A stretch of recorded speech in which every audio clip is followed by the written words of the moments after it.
President Lim Jae-hyun looked out from the observation deck of New Geneva Station, the newest and largest space station in the galaxy.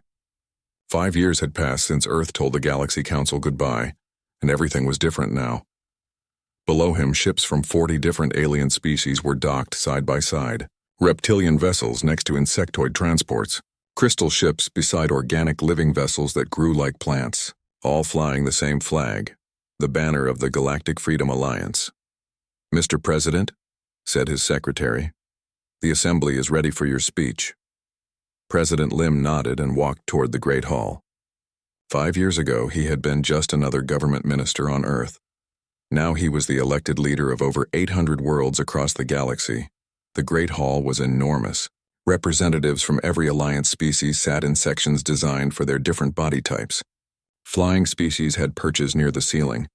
Water-breathing species had sealed tanks. Silicon-based life forms had special platforms that could handle their extreme heat. "Fellow beings of the Alliance," President Lim began, 5 years ago, humanity made a choice. We chose freedom over security. We chose independence over comfort. We chose to stand alone rather than bow down." The hall filled with sounds of approval, chirps, roars, musical tones, and electronic beeps from hundreds of different species. Today we are not alone.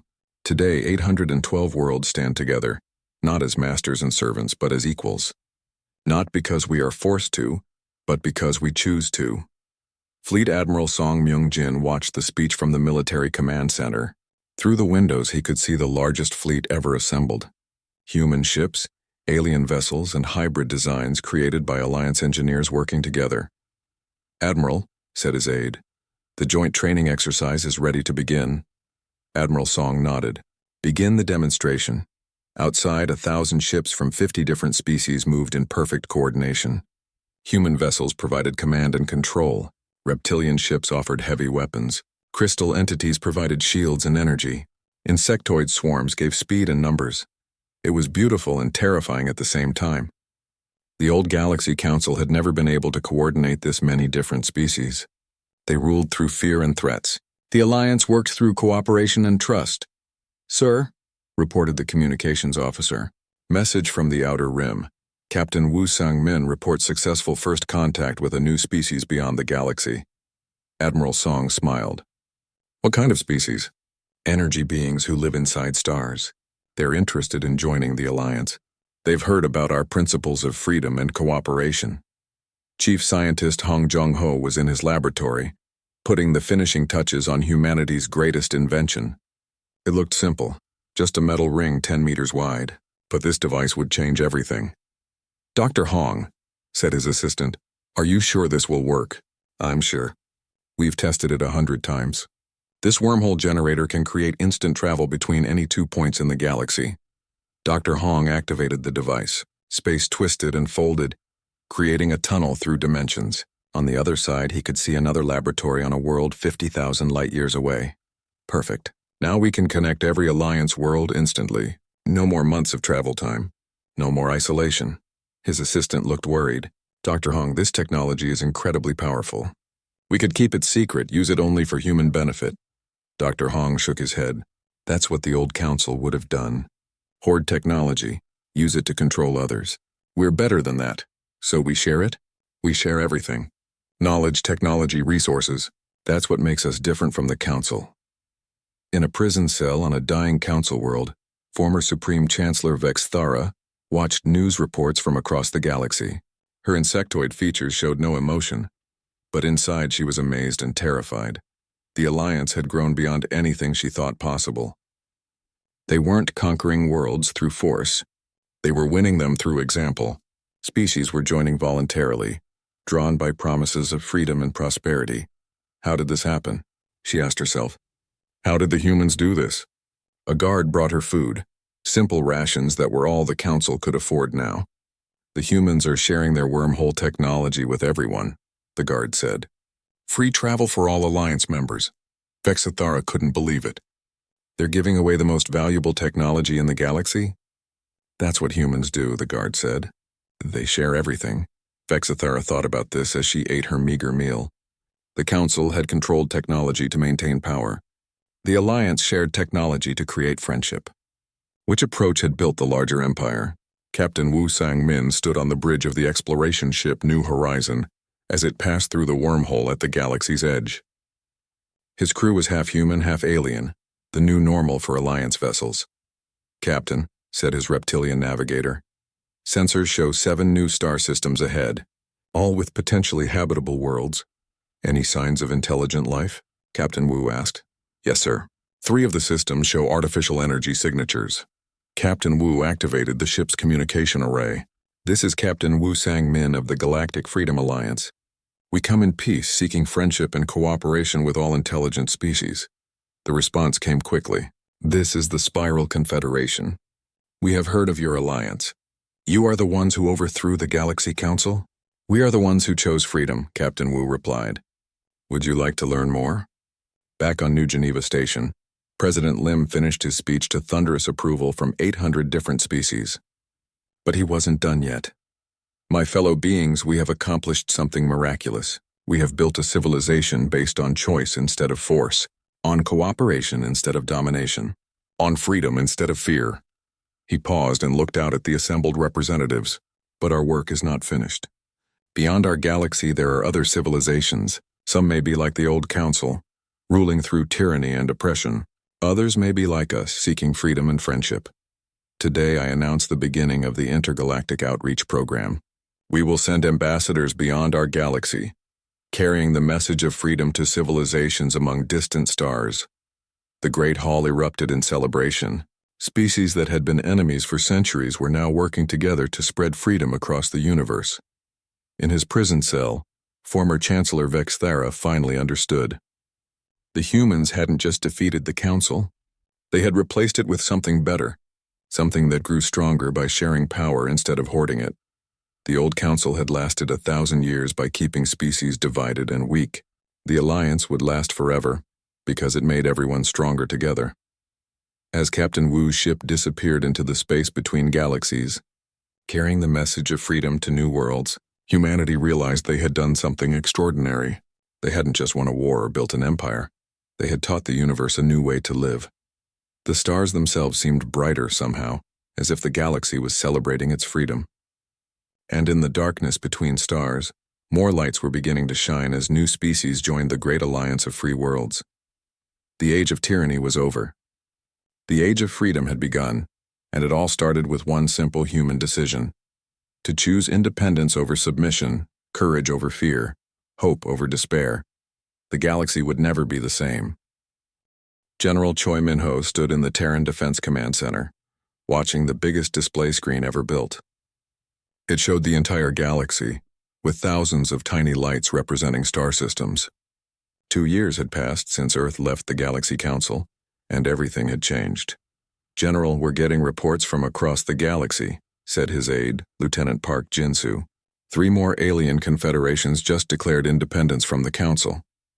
On the big screen, more lights changed from red to blue. Red meant Council control. Blue meant freedom. 2 years ago, almost everything was red. Now half the galaxy was blue. "How many worlds have joined the Free Alliance?" General Choi asked. 437, sir, and more joining every day." General Choi smiled. When humans first left the Council, they expected to be alone. Instead, they had started the biggest rebellion in galactic history. Dr. Shin Yoon-hee knocked on the door and entered carrying a large case. "General, I have something to show you." Dr. Shin opened her case and pulled out what looked like a small ray gun. But General Choi knew better. Dr. Shin was Earth's top weapons expert. If she was showing him a weapon, it was special. "This is the new plasma rifle," Dr. Shin said. "It uses alien technology that we captured and improved. It's 3 times more powerful than Council weapons and half the weight." "How did you improve their technology?" "The same way we always do. We ignored their safety rules." Dr. Shin grinned. "Council weapons are built to last forever and never break. Our weapons are built to win fights. Big difference." General Choi took the weapon and examined it. It felt good in his hands. Light but solid. "How many can you make?" "We're already making thousands every day. And that's not all." Dr. Shin pulled out a small device that looked like a wristwatch. "Personal shields. They can stop any Council weapon for up to 10 minutes. "Any Council weapon?" "We tested it against everything they have. Laser rifles, plasma cannons, particle beams. Our shields stop them all. Battle Group Commander Bae Dong-hyuk entered the room looking excited. General, you need to hear this. The Council is finally making their move. What kind of move? They're sending their biggest fleet to attack human space. 500 warships, including their newest dreadnoughts. They want to crush us and show other species what happens to rebels. General Choi looked at the galaxy display again. When will they arrive? 3 days. They'll hit our outer colonies first, then move toward Earth. Dr. Shin looked worried. General, 500 ships is a lot. Even with our new technology. How many ships do we have? General Choi asked. Commander Bae checked his tablet. 57 combat vessels, plus about 30 more from our alien allies. So they outnumber us 6-1. Yes, sir. General Choi walked to the window and looked out at Earth's orbital shipyards. Human workers and robots were building new ships as fast as possible, but they couldn't build 500 ships in 3 days. Commander Bae, I want you to take our entire fleet to meet the Council attack. Choose the best battleground you can find. General, with respect, we can't win against those odds. General Choi smiled the way human military leaders had been smiling for 2 years. Commander, we're not the same species that joined the Council 50 years ago. We've been learning things. 3 days later, Commander Bae positioned his small fleet in the Omega Nebula, a region filled with dangerous energy storms. It was a place where Council ships would have trouble using their sensors. Sir, Council fleet approaching, reported his sensor officer. Confirmed, 500 ships. Commander Bae looked at his own ships on the tactical display. 57 human vessels and 30 alien ships, all much smaller than the enemy dreadnoughts approaching them. Open a channel to all ships, Commander Bae ordered. This is the moment we've been preparing for. The Council thinks they can scare us back into submission. Let's show them what free people can do. The Council fleet came out of hyperspace in perfect formation. Huge ships bristling with weapons, shields glowing with power. They looked unstoppable. The lead Council ship sent a message. Human rebels, you are outnumbered and outgunned. Surrender now and your deaths will be quick. Commander Bae replied simply. Come and take us. The Council fleet charged forward, weapons firing. Massive energy beams crossed space toward the human ships. But something strange happened. The beams passed right through empty space. The human ships weren't where they appeared to be. Holographic projections, Commander Bae explained to his crew. While they're shooting at fake ships, we'll hit them where they don't expect us. Human vessels appeared from behind asteroids, from inside the nebula's energy clouds, from positions that should have been impossible to reach. Dr. Shin's new weapons opened fire, and Council ships began exploding. The first Council dreadnought died in less than 30 seconds. The second lasted almost a minute.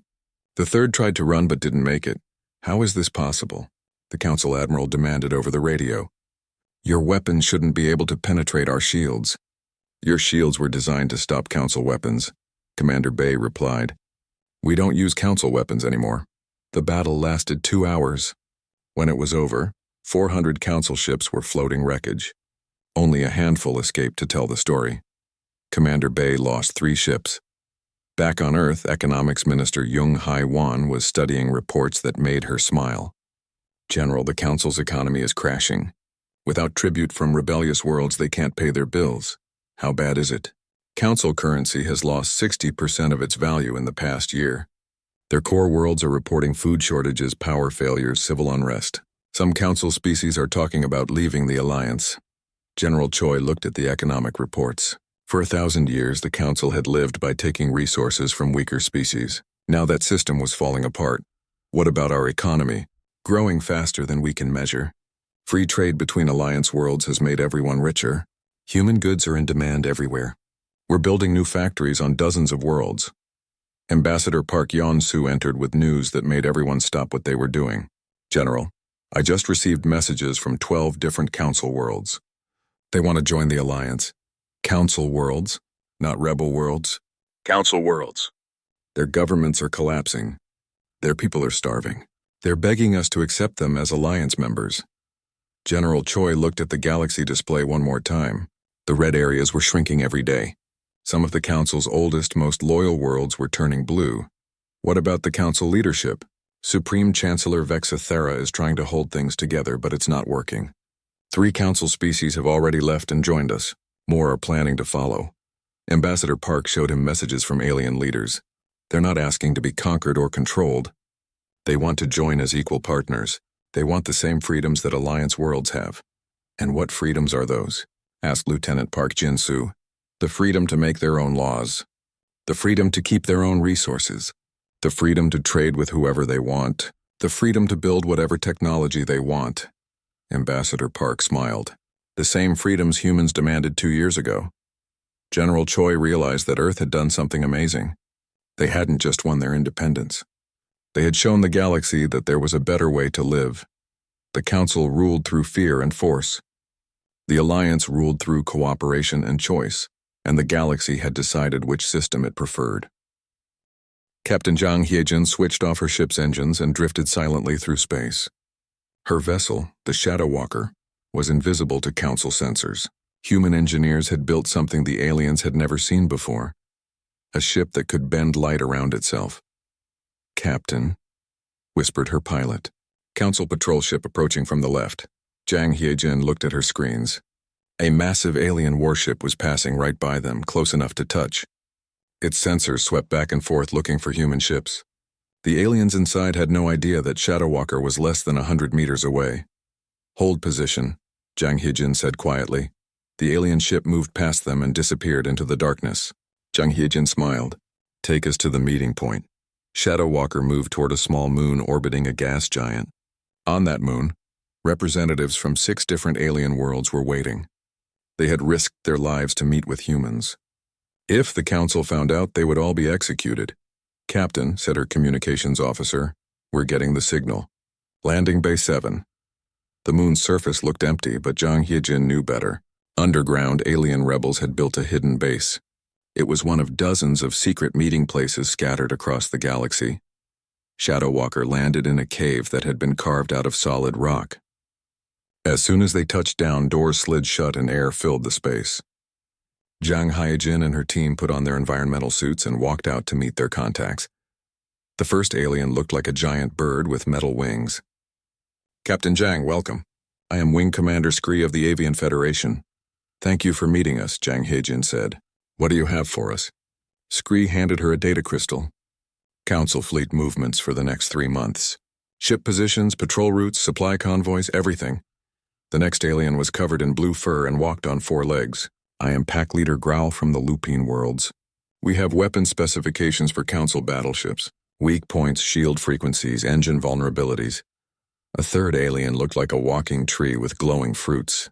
Wisdom Keeper branch from the Forest Collective brings star charts to Council supply bases. Locations, defenses, guard schedules.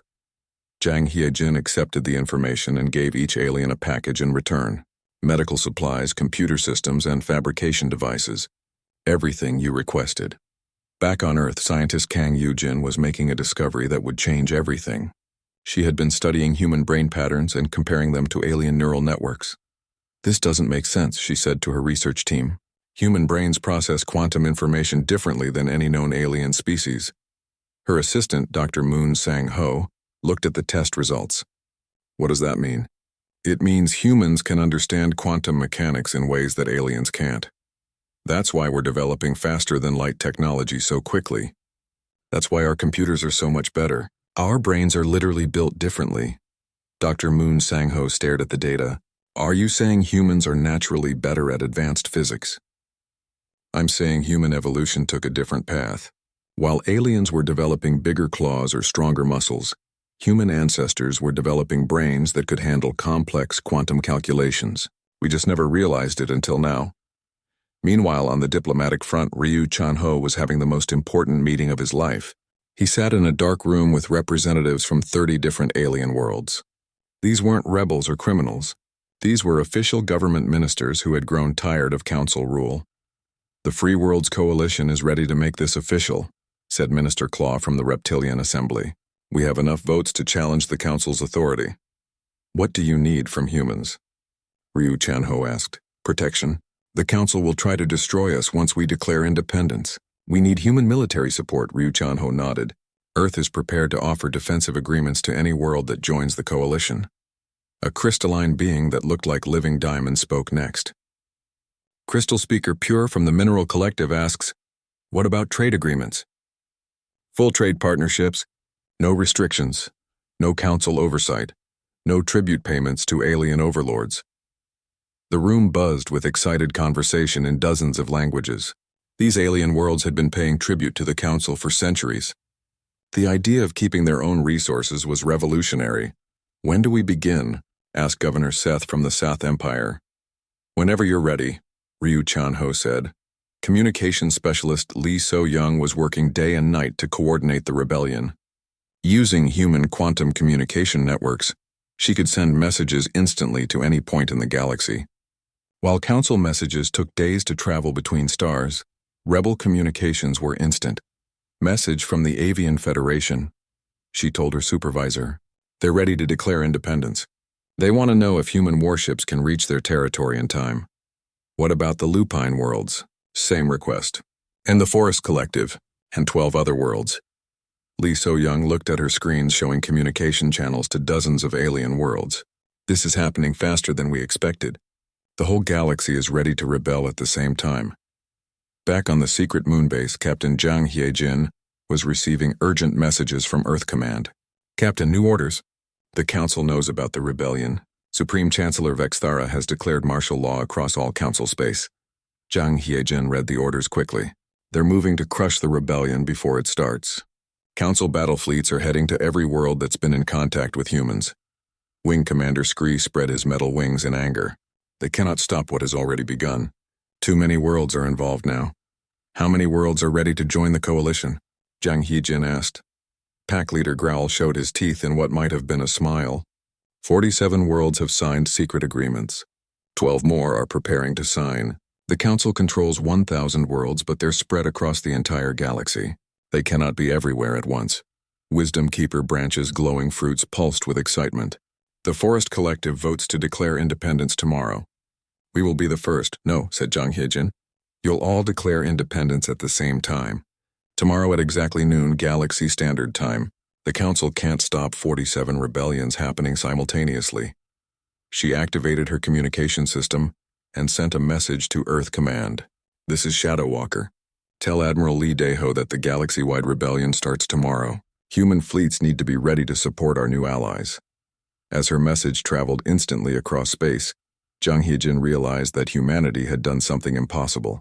They had convinced dozens of alien species to risk everything for freedom. The Council had ruled through fear for 1,000 years. But humans had shown the galaxy something more powerful than fear. They had shown them hope. 6 months had passed since Earth told the Galaxy Council to go away. Fleet Admiral Yoon Seok-jin looked out from his new office on the space station above New Sol Colony. The view was different now. Instead of seeing alien ships coming and going, he saw only human vessels. Big ones, small ones, warships, cargo ships, all flying the blue flag of Earth. "Admiral," said his assistant, bringing him morning coffee, "the defense report is ready." Yoon Seok-jin took the report and read it quickly. Good news everywhere. Every human world now had weapons platforms in orbit. Big guns that could destroy alien ships before they got close. Energy shields that could protect entire planets. And best of all, they had built it all themselves without asking permission from anyone. Engineer Cho Hyun-woo knocked on the door and walked in. His clothes were dirty and he looked tired, but he was smiling. "Admiral, you need to see this." "What is it?" Hyun Seok-jin asked. "We did it. The new engines are working." Cho Hyun-woo put a small device on the desk. It looked like a glowing crystal inside a metal box. "This little thing can make a ship travel faster than anything the Council has." Yoon Seok-jin picked up the device. It was warm and hummed softly. "How much faster?" 3 times faster than their best ships. "Maybe 4 times. Cho Hyun-woo couldn't stop grinning. "And that's just the beginning. Without Council rules telling us what we can't research, we're learning things every day." Before the Admiral could respond, his communication system beeped. "Admiral, this is Intelligence Director Oboram. I need to see you right away." "Come up," Yoon Seok-jin said. Oboram arrived a few minutes later. She was a small woman who always looked calm, even when delivering terrible news. Today she looked excited. "Admiral, we're getting messages." "Lots of them." "From alien worlds." "What kind of messages?" Oboram put a data card into the Admiral's computer. Alien faces appeared on the screen. The first looked like a giant lizard with red eyes. "This is Governor Seth from the South Empire. They want to buy human computer systems." They're offering twice what the Council worlds pay. The next alien looked like a walking crystal. Its voice sounded like music. This is Trade Singer Melody from the Nixari Collective. They want human medical technology. Their people are dying from a plague and Council medicine isn't working. More faces appeared. Aliens from dozens of different worlds, all wanting to trade with humans. All offering good prices for human goods. This is interesting, Yoon Seok-jin said. But the Council declared us a quarantine zone. Any alien caught trading with us gets in big trouble. That's the best part, Oh Bo-ram said with a smile. They're doing it anyway. The black market for human goods is huge, and it's growing every day. Cho Hyun-woo looked at the alien faces on the screen. Why do they want our stuff so badly? Because it works better, Oh Bo-ram said. Our computers are faster. Our medicine is stronger. Our machines last longer. The aliens have been buying Council-approved products for so long they forgot what quality looks like. Trade Coordinator Nam Gi-tae entered the room carrying a thick folder. Admiral, I have the monthly trade report. You're not going to believe this. Tell me, Yoon Seok-jin said.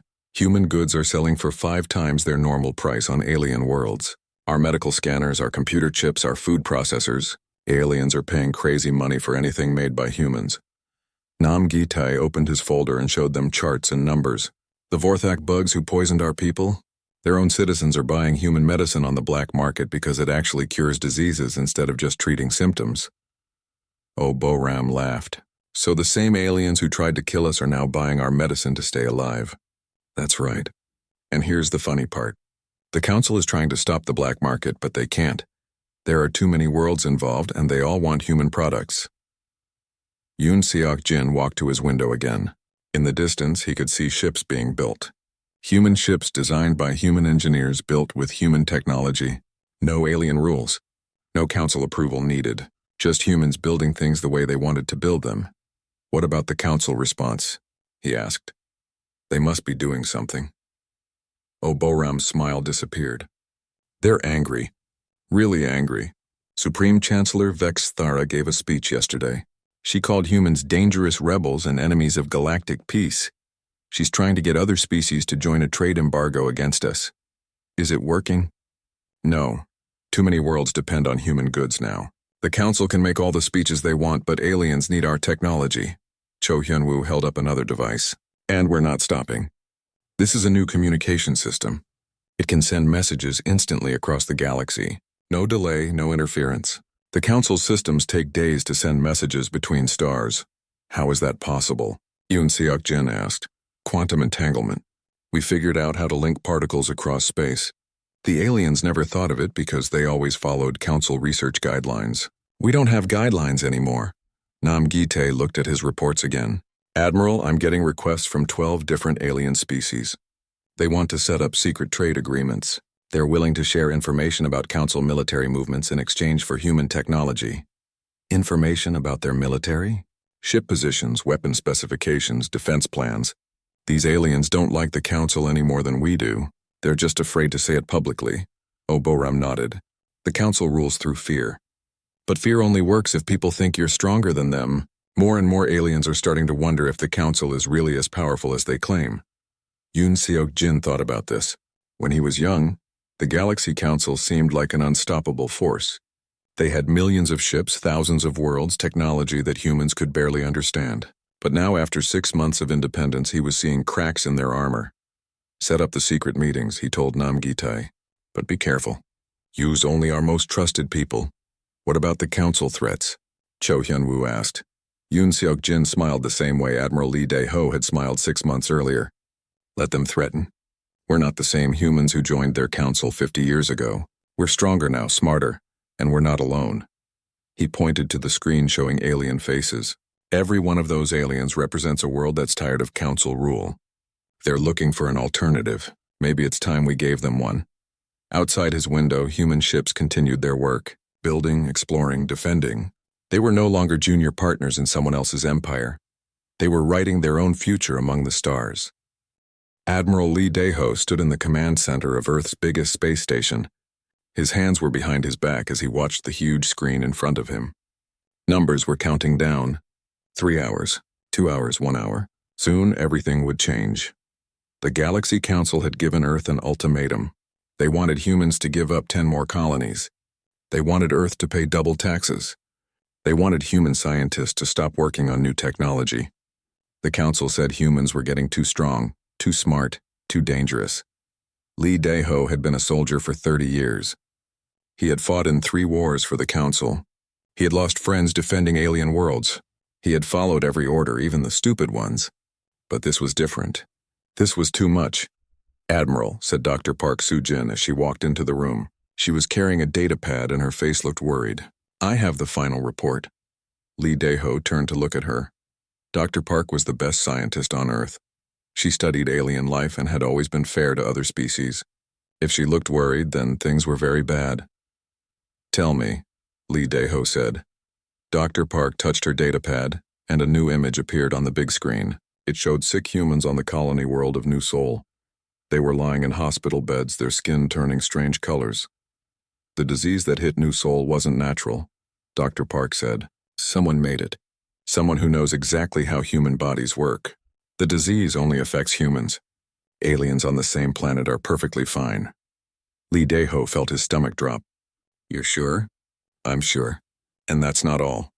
Dr. Park touched her pad again. More images appeared. Sick humans on different worlds. New Tokyo, New Busan, New Incheon. All the same disease. All only affecting humans. Someone has been testing biological weapons on our people. "Who?" Lee Dae-ho asked, but he already knew the answer. "The Vorthak bugs. They're the only ones smart enough to make something like this, and they're protected by the council. The council knows what they're doing and allows it." Lee Dae-ho looked at the screen showing hundreds of sick humans. Children, mothers, fathers. People who had left Earth to build new lives among the stars. People who trusted the Galaxy Council to protect them. Captain Kim Tae-woo entered the command center.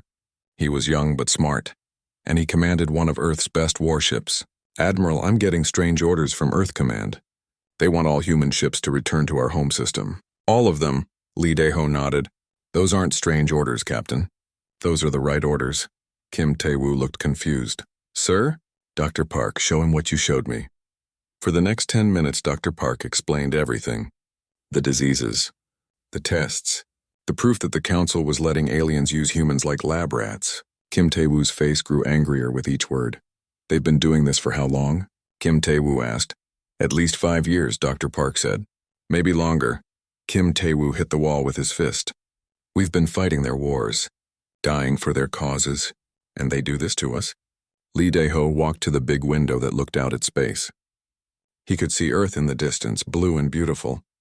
He could see human ships coming home from all across the galaxy. Ships full of angry humans who had learned the truth. "The countdown is almost over," Lee Dae-ho said. "In 1 hour, the council expects our answer. Do we give up more colonies? Do we pay more taxes? Do we let them keep using us?" "What's Earth Command decided?" Kim Tae-woo asked. Lee Dae-ho smiled, but it wasn't a happy smile. It was the smile of a man who had made a hard choice. "Earth Command has decided that we're done. We're done being junior partners. We're done following stupid orders. We're done letting aliens decide what humans can and cannot do." Dr. Park looked surprised. "We're leaving the council?" "We're not just leaving," Lee Dae-ho said. "We're telling them exactly why." On the big screen, a new image appeared. It was Ambassador Han Mi-young standing in the council chambers. She was surrounded by hundreds of alien delegates. Some looked like giant insects. Some looked like reptiles. Some were things that humans had no words for. "Ambassador Han is about to make our position clear," Lee Dae-ho said. They watched as Han Mi-young stood up. The council chamber became quiet. For 50 years, humans had been polite in that chamber. They had said please and thank you and followed the rules. Not today. Members of the Galaxy Council, Han Mi-young said, her voice clear and strong.